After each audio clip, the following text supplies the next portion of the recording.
Hello hello जय हिंद बच्चों। आज की इस वीडियो में हम बात करेंगे कि some basic important question of sexual reproduction in flowering plants for UP board students. और ये वीडियो यूपी बोर्ड के स्टूडेंट्स के लिए होने वाली है। इसका कोई भी नीट से लेना देना है ही नहीं, ठीक है। इसमें हम हर टाइप के क्वेश्चन देखेंगे। पहले मल्टीपल चॉइस क्वेश्चन देखेंगे। इसमें आपका पहला ही क्वेश्चन है कि इसमें पहला क्वेश्चन है, पुष्पी पादपों में नर युग्मक कहाँ पाए जाते हैं या कहाँ बनते हैं, ठीक है। तो पहला ऑप्शन है बीजांड में, दूसरा पुंकेसर में, तीसरा परागकण में, चौथा है इनमें से सभी में। तो बच्चों, जो हमारा मेल गैमेट होता है ये परागकण में पाया जाता है। यह परागकण में पाया जाता है। परागकण यह परागकण के अंदर पाया जाता है। परागकोश में यह भरा होता है, ठीक है। यह हैप्लॉइड होता है। नंबर ऑफ क्रोमोसोम हाफ होते हैं इसमें।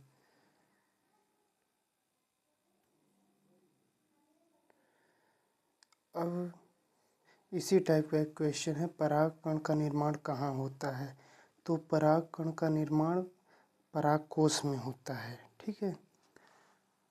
इसमें ऑप्शन था आपका अंकुर, जिसे स्टेमन बोलते हैं, या पुंकेसर, और केसर दल भी बोलते हैं। अंडाशय में, स्त्रीलिंग, या परागकोश में।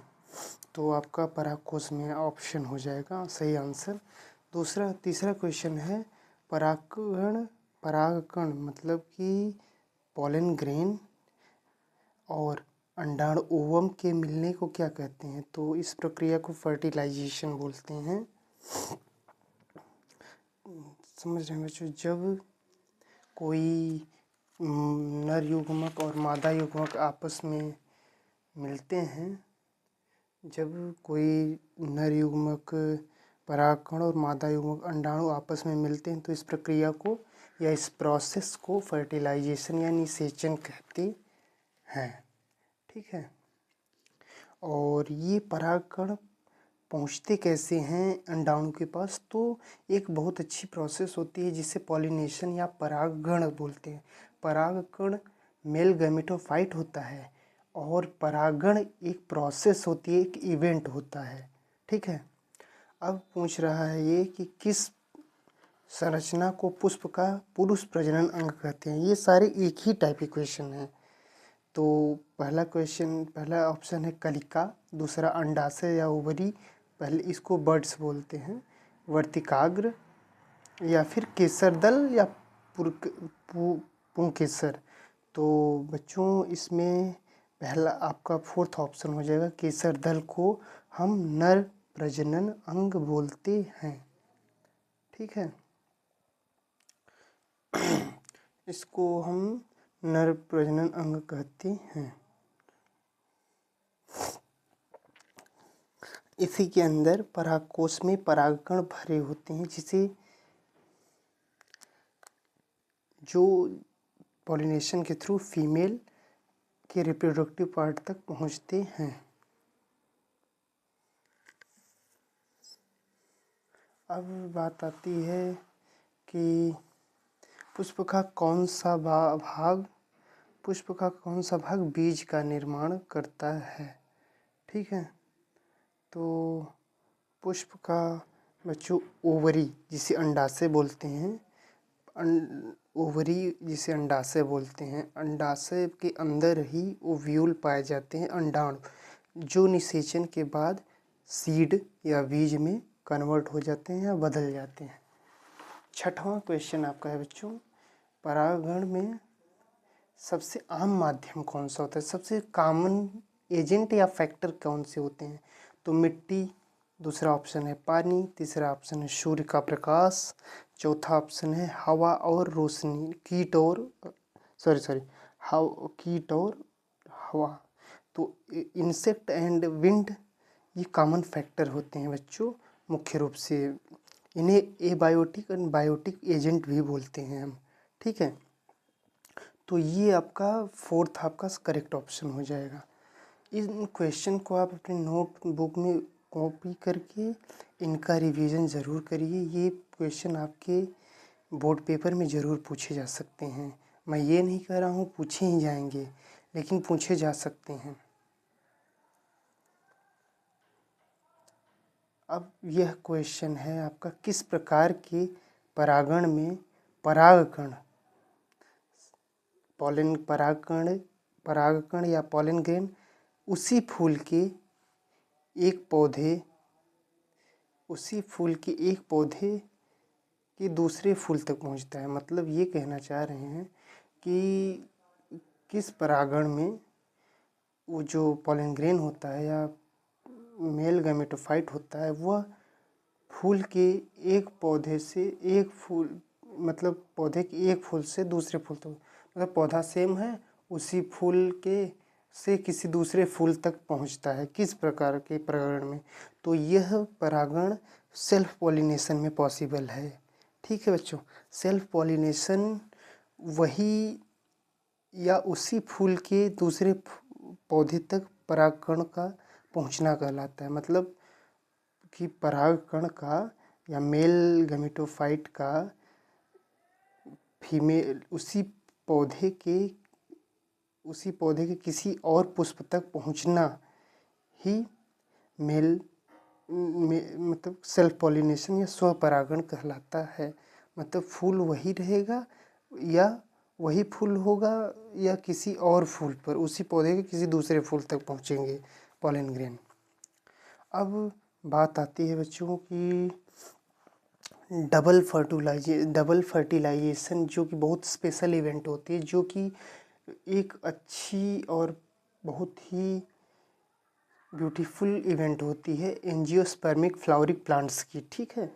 तो ये पूछना चाह रहे हैं डबल फर्टिलाइजेशन किस प्रकार के पादपों या जंतुओं में पाया जा सकता है या जाता है। तो अब आपका पहला ऑप्शन है मादाओं में, दूसरा फूलों में, मादाओं में, फूलों में, तीसरा ऑप्शन है सभी में, चौथा ऑप्शन है अंगूरों में। तो बच्चों ये जो डबल फर्टिलाइजेशन होता है, यह एंजियोस्पर्मिक फ्लावरिंग प्लांट्स की प्रॉपर्टी होती है। इसमें एक नरयुग्मक अंडाणु से संलयन करेगा और दूसरा नरयुग्मक नाभिक से के साथ, दो जो पोलर न्यूक्लियाई होते हैं बच्चों, उनके साथ संयुग्मन करके एंडोस्पर्म का निर्माण करता है, ठीक है। वो एंडोस्पर्म त्रिगुणित होता है, ट्रिप्लॉइड होता है, ठीक है। अब बच्चों ये जो असंग जनन की खोज है, इन्हें कोई किसी एक को हम श्रेय नहीं दे सकते। तो यहाँ विंकलर हैं, तो हम विंकलर को बोल सकते हैं, ठीक है। इसका ऑप्शन आपका कहीं जगह कई अलग अलग बुकों में अलग अलग ऑप्शन दिख सकता है। तो मैं ये एग्जैक्ट आंसर इसका नहीं बोल रहा हूँ कि यही होगा, ठीक है। तो अलग अलग बुक में अलग अलग राइटर, अलग अलग ऑथर ने अलग अलग अपनी बातों को रखा है। उनके हिसाब से अलग अलग साइंटिस्ट ने सबसे पहले इसे खोजा था या बताया था, ठीक है। विंकलर ने भी इस पे काम किया था, तो इनको भी बोल सकते हैं हम, ठीक है। अगर ऑप्शन में ये भी हैं तो मैं ये नहीं कह रहा हूँ कि ये इन्होंने ही किया था, क्योंकि अलग अलग इस पे बड़ी कंट्रोवर्सी है कि इन्होंने किया था, किसी एक लोग ने किया ही नहीं था। तो एक लोग को श्रेय जा ही नहीं सकता, सबने थोड़ा थोड़ा काम किया था। अब ये पूछना चाह रहे हैं पराग कोश की सबसे भीतरी स्तर या टेपिटम का क्या कार्य होता है। तो बच्चों पराग कण की सबसे निचली लेयर या टेपिटम का क्या रोल होता है।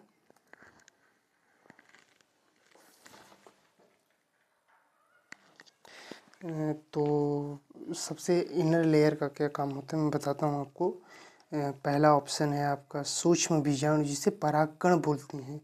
इस बात को ध्यान रखिए, सूक्ष्म बीजाणु को परागकण भी बोलते हैं, को पोषण में सहायक होती है, कि स्फुटन के समय में, कि ये प्रोटेक्शन प्रोवाइड करती है, कि इनमें से सभी। तो इसका सही ऑप्शन हो जाएगा बच्चों, सूक्ष्म बीजाणुओं को पोषण प्रदान करने में टेपिटम का इम्पॉर्टेंट रोल होता है। ठीक है, टेपिटम का मेन रोल होता है कि यह सूक्ष्म बीजाणुओं को पोषण प्रदान करे। अब 11वां क्वेश्चन है पराग नली, पोलन ट्यूब इसे इंग्लिश में बोलते हैं, इसका क्या कार्य होता है, what is function of pollen tube. तो पहला है, यहाँ परागण मैंने गलत लिख दिया है, परागण में सहायक होते हैं या पॉलिनेशन में हेल्पफुल होती है, वर्तिकाग्र की सुरक्षा करती है, नर युग्मक के वाहन के रूप में यूज होती है, या इनमें से कोई नहीं होता। तो बच्चों यहाँ पे थर्ड ऑप्शन होगा, यह पोलन ग्रेन, पोलन ट्यूब में नर युग्मक इसी पोलन ट्यूब के थ्रू ओव्यूल या फिर एक सेल्स तक पहुँचते हैं। अब 12वां क्वेश्चन है, निभाग कहाँ पाया जाता है। निभाग को इंग्लिश में हम बोलते हैं, निभाग को इंग्लिश में बोलते हैं हम चलेजा। तो यह भ्रूणकोश मतलब बीजांड की ऊपरी एरिया में पाया जाता है, जिसे हम चलेजर इंड चलेजर इंड बोलते हैं, यही वहीं पे निभाग पाया जाता है। अब ये क्वेश्चन है आपका कि भारतीय भ्रूण विज्ञान या भ्रौणकी के जनक किन्हें कहा जाता है। आर.पी. राय, बीरबल साहनी, डॉक्टर जगदीश चंद्र बसु, प्रोफेसर पी. महेश्वरी को हम डॉक्टर या प्रोफेसर पंचानन महेश्वरी बोलते हैं। इन्होंने ही एम्ब्रियोलॉजी में बहुत ज़्यादा रोल प्ले किया है। ठीक है, और ये डॉक्टर जगदीश चंद्र बसु ने छुई मुई पौधे पर सेंसिटिविटी को बताया। ठीक है, कि संवेदनशील इन्होंने ये भी बताया कि जैसे एनिमल और ह्यूमन सेंसिटिव होते हैं, वैसे प्लांट भी सेंसिटिव होते हैं। अब बात आती है, संतरे में बहुभ्रूणता की खोज किन्होंने की या किसके द्वारा खोजी गई। तो इसका पहला ऑप्शन है पंचानन महेश्वरी, पुरकिंजे, हेक्सले या लेवेनहॉक। तो एंटोनी वान लेवेनहॉक ने बच्चों सर्वप्रथम बहुभ्रूणता की खोज संतरे में की थी। ठीक है, तो थर्ड ऑप्शन आपका सही हो जाएगा। और बच्चों इन्हें फादर ऑफ माइक्रोबायोलॉजी भी कहा जाता है। अब 15वां क्वेश्चन है बच्चों, पौधों में असंग जनन होता है, क्या होता है। बिना अर्धसूत्री विभाजन या निषेचन के बिना ही नए पौधे का निर्माण हो जाना, या दो युग्मकों के विखंडन से नए पौधे का निर्माण होना, या ए और बी दोनों, या इनमें से कोई नहीं। तो बच्चे असंग जनन का मतलब होता है बिना फर्टिलाइजेशन के ही नए प्लांट्स का फॉर्मेशन हो जाना। तो ये आपका फर्स्ट ऑप्शन यहाँ पे सही हो जाएगा, और बिना अर्धसूत्री विभाजन या फिर निषेचन, बिना निषेचन के नए पौधों का निर्माण होना ही या हो जाना ही होने की प्रोसेस को, या बिना निषेचन ही नए पौधे की उत्पन्न होने की क्रिया को हम अनिषेक जनन कहते हैं। ठीक है, वह स्थान जहाँ पे बीजांड वृंत जुड़ा होता है। ठीक है, ये पूछ रहे हैं वह स्थान जहाँ पे बीजांड वृंत जुड़ा होता है, किससे जुड़ा होता है, बीजांड से जुड़ा होता है। तो उस स्थान को हाइलम या नाभिका बोलते हैं बच्चों। इसमें पहला ऑप्शन था नाभिका, दूसरा निभाग, तीसरा केंद्रक, चौथा बीजांड का है। ठीक है बच्चों, अब 17वां क्वेश्चन है आपका, द्विनिषेचन की खोज किन्होंने की, डबल फर्टिलाइजेशन की खोज किसने की बच्चों। तो जो ये सर हैं लैमार्क सर, इन्होंने इवोल्यूशन थियरी दी थी बच्चों। इन्होंने एवोल्यूशन थियरी दी थी, जैव सिद्धांत दिया था। लीवेनहॉक को तो इन्होंने असंग जनन की खोज की थी, इन्होंने एम्ब्रियोलॉजी के फादर ये हैं। ये नवासिन जो हैं इनको हम डबल फर्टिलाइजेशन के फादर कहते हैं, इन्होंने बताया था। ठीक है, अब बात आती है डबल फर्टिलाइजेशन होता क्या है। डबल फर्टिलाइजेशन एक ऐसी एंजियोस्पर्मिक फ्लावरिंग प्लांट्स की प्रोसेस होती है कि बहुत ब्यूटीफुल इवेंट होता है। एक इवेंट मतलब एक प्रोसेस होती है इस जिसमें पोलन ट्यूब में आने वाले दो नर युग्मक होते हैं। पोलन ट्यूब में दो नर युग्मक आते हैं। एक नर युग्मक जाके अंड कोशिका के साथ संलयन करता है और युग्मनज का निर्माण करता है निषेचन के थ्रू, और दूसरा द्विगुणित युग्मनज द्विगुणित होगा और वो युग्मनज बनेगा, और दूसरा नर युग्मक जाके द्वितीयक केंद्रक कोशिका जो पोलर न्यूक्लियाई दो होते हैं उनके साथ फ्यूजन करके त्रिगुणित केंद्रक का निर्माण करता है। इस तरह दो बार फर्टिलाइजेशन निषेचन हो रहा है, इसलिए इस प्रोसेस को डबल फर्टिलाइजेशन हम बोलते हैं। ठीक है, अब हमारा ये क्वेश्चन है कि एक बीजपत्री पौधों में नर युग्मक कोदभिद होती है, मतलब नर युग्मकोद्भिद मोनोकॉट में क्या होता है। नर युग्मकोद्भिद मेल गैमेटोफाइट एक बीजपत्री में क्या होता है। तो बच्चों इसे परागकण या सूक्ष्म बीजाणु को हम बोलते हैं मेल गैमेटोफाइट। तो ये सूक्ष्म बीजाणु नर युग्मकोद्भिद की प्रथम कोशिका होती है। अब नर युग्मकोद, यही मिलता जुलता क्वेश्चन है कि नर युग्मकोद्भिद को किससे प्रदर्शित करते हैं। तो युग्मनज से, परागकण से, अंड से, या कोई नहीं। तो इसमें ऑप्शन बी आ जाएगा बच्चों, परागकण से या सूक्ष्म बीजाणु से। ठीक है,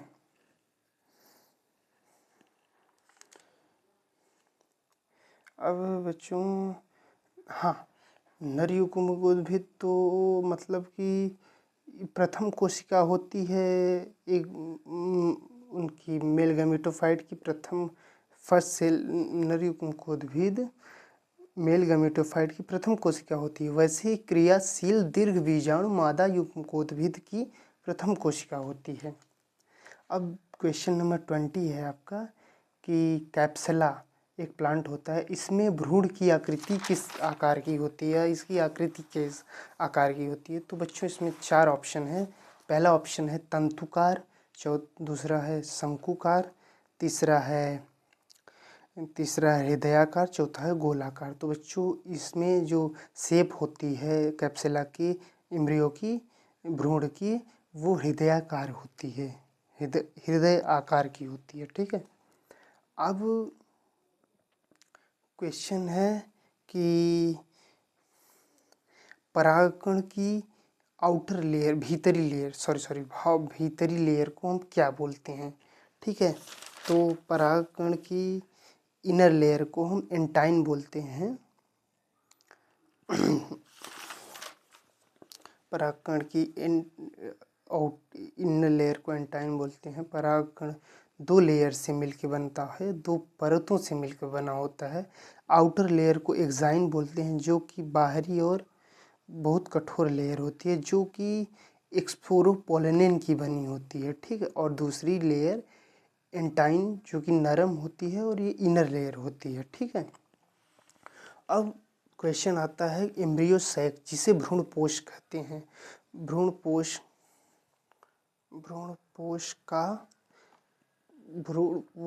सामान्यतः भ्रूणपोष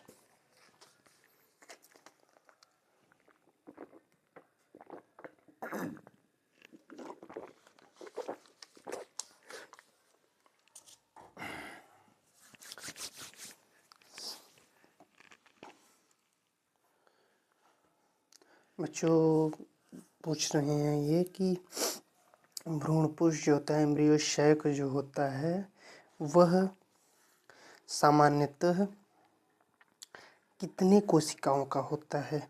तो हम बता दें बच्चों, यह generally embryo sac angiospermic flowery plants में 7 सेल्ड और 8 न्यूक्लिएट होता है। ठीक है, तो 8-7 कोशिकाएं और 8 नाभिक होते हैं इनमें, जिनमें 1 अंड कोशिका होती है, 2 सिनर्जिड सेल होती हैं, 3 एंटीपोडल सेल्स होती हैं और 1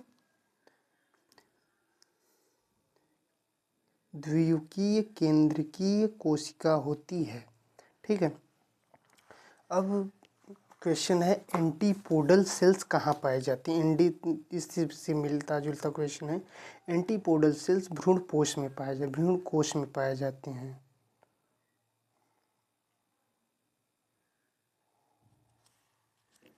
एंटीपोडल सेल्स भ्रूण कोश में पाए जाते हैं।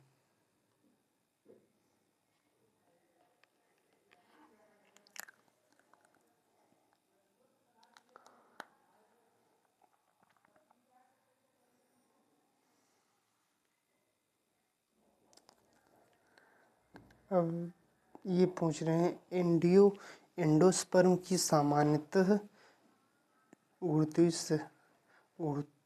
गुणसूत्री स्तर होता है। किस स्तर का?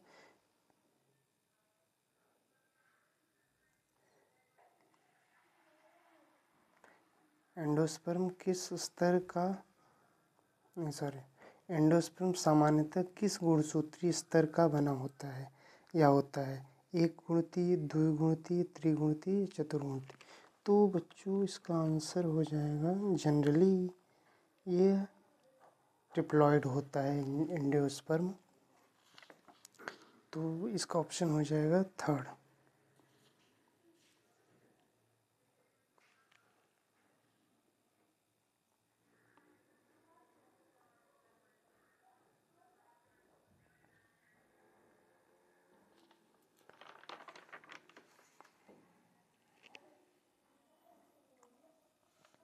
बच्चों क्वेश्चन है 25 नंबर क्वेश्चन, पार्थिनोकार्पी में क्या बनता है?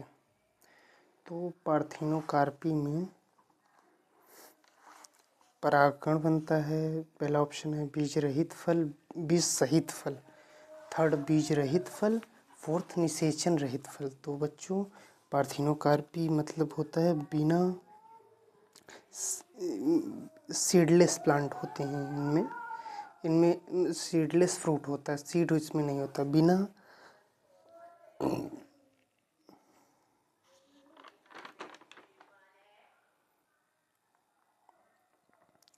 बिना निषेचन का फ्रूट बनता है और इसमें सीड नहीं होते, सीडलेस फ्रूट होता है। तो 3rd ऑप्शन हो जाएगा। 6वां क्वेश्चन है बीज का बाहरी आवरण क्या कहलाता है? तो बच्चों बीज का बाहरी आवरण टेस्टा कहलाता है। पर परागण में सहायक कारक नहीं है, कीट नहीं है, पानी नहीं है, हवा नहीं है, जड़। तो इसमें सबसे ज़्यादा मतलब जिसका कोई कनेक्शन नहीं है, जड़ का कोई रोल ही नहीं है, तो यही कारक नहीं है जड़। तो 4th ऑप्शन आपका सही ऑप्शन हो जाएगा। अब 28th क्वेश्चन है किस भाग की सतह पर परागकण की अंकुरण के लिए अनुकूलित होती है? मतलब किस भाग, या इसको ऐसे पढ़ सकते हैं, पुष्प का कौन सा भाग की सतह पर परागकण अंकुरण के लिए अनुकूलित होता है? मतलब किस भाग की सतह पर परागकण अंकुरण के लिए अनुकूलित होता है, सही लिखा गया है। ऐसे ही लैंग्वेज कभी कभी आ जाती है, तो हमें 2-3 बार क्वेश्चन को पढ़ना पड़ता है कि किस भाग की सतह पर परागकण के अंकुरण के लिए अनुकूलित होता है। तो भाई ये होता है आपका स्टिग्मा होती है, वर्तिकाग्र होता है। ये फीमेल रिप्रोडक्टिव पार्ट में आता है। अब बच्चों 29th क्वेश्चन है कि निम्न में से कौन सा पौधा क्रॉस पॉलिनेशन के लिए अनुकूलित है? तो बच्चों इनमें मटर है आपका ऑप्शन, गुड़हल, गेहूँ, टमाटर। तो बच्चों इसमें गुड़हल आपका सही ऑप्शन हो जाएगा। एंजियोस्पर्मिक प्लांट में एंजियोस्पर्म में डबल फर्टिलाइजेशन में क्या बनता है? पहला है जाइगोट एंडोस्पर्म, केवल जाइगोट, केवल एंडोस्पर्म, बीज और फल। तो फर्टिलाइजेशन में क्या बनता है? फर्टिलाइजेशन के बाद जाइगोट बनेगा, जाइगोट के बाद एंडोस्पर्म बनता है। तो ये आपका फर्स्ट ऑप्शन सही हो जाएगा आपका। अब बात आती अंडाणु का बाहरी लेयर क्या कहलाता है, या ओव्यूल का आउटर लेयर क्या कहलाता है? तो इस आउटर लेयर को क्या बोलते हैं? इंटेगुमेंट, एम्ब्रियोसेक, न्यूसेलस और माइक्रोपाइल। तो बच्चों इंटेगुमेंट इसको बोलते हैं आउटर लेयर को, ठीक है। तो फर्स्ट आपका करेक्ट ऑप्शन हो जाएगा। अब 32वां क्वेश्चन है,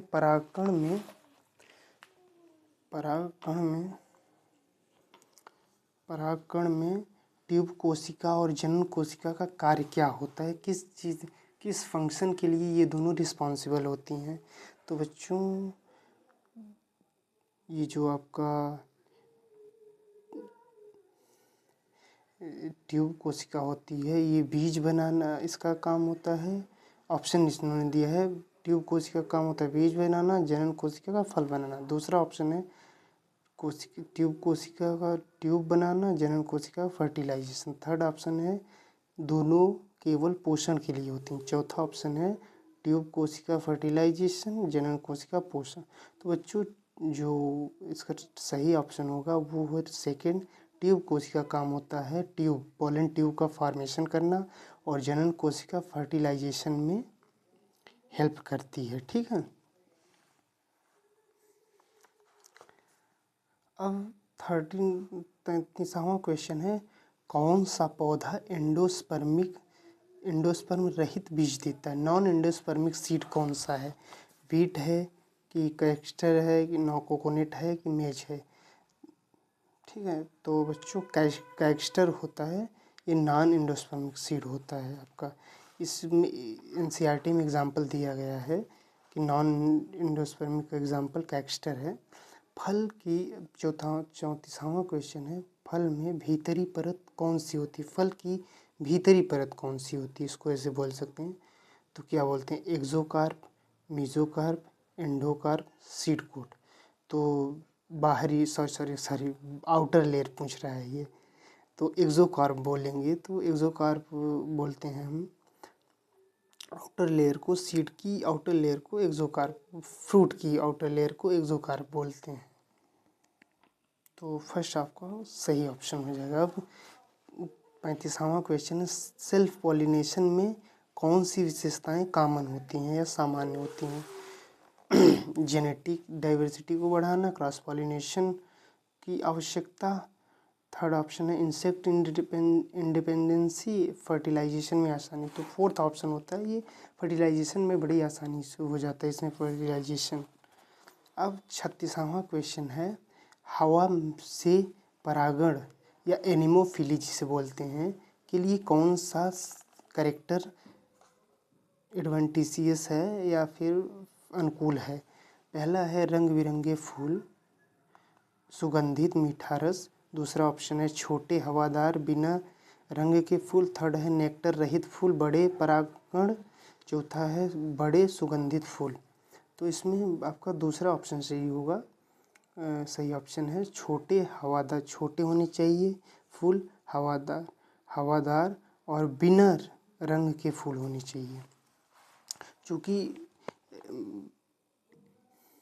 रंग और नेक्टर तो भाई साहब उनको अट्रैक्ट करता है इंसेक्ट को, क्योंकि इंसेक्ट आए और बैठे मेल पार्ट पर, तो जो स्पर्म होते हैं या फिर मेल गैमेटोफाइट होते हैं वो उनकी पैरों में चिपके और वो जाके फीमेल के रिप्रोडक्टिव पार्ट तक जाके उस मेल गैमेटोफाइट को पहुंचा दें। तो यहाँ तो हमें ज़रूरत है नहीं, क्योंकि विंड के थ्रू हो रहा है पॉलिनेशन। अब 37वां क्वेश्चन है, निम्न में से कौन सा पौधा क्रॉस पॉलिनेशन और सेल्फ पॉलिनेशन के लिए दोनों में कैपेबल है, दोनों के लिए कर सकता है, दोनों ही कर सकता है। तो मटर हमारा होता है भैया, इसमें जितने भी ऑप्शन दिए हैं गेहूँ, मेज, गेहूँ, मक्का, मटर, हिबिस्कस, तो मटर जो होता है वो क्रॉस और सेल्फ दोनों कर सकता है। अब बच्चों लास्ट क्वेश्चन है, बीज के विकास में एंडोस्पर्म का मुख्य कार्य क्या होता है? तो बच्चों इसका मुख्य काम होता है nutritional support for embryo, embryo को पोषण प्रदान करना ही इसका मुख्य रोल होता है, ना कि होता है एम्ब्रियो प्रोडक्शन, ना होता है सीड कोट का फॉर्मेशन, ना होता है पॉलिनेशन फैसिलिटेशन। ठीक है, तो आज की इस वीडियो में इतना ही। उम्मीद है कि ये वीडियो आपको हेल्पफुल लगेगी। इन क्वेश्चन को आप अपने कॉपी में नोट करके इनके रिवीजन कर लीजिए। मैं ये नहीं कर रहा हूँ कि ये क्वेश्चन आएंगे, आ सकते हैं, आ जाएंगे तो फिर क्या करेंगे। तब तक के लिए मिलते हैं अगले वीडियो में, तब तक के लिए जय हिंद, जय भारत।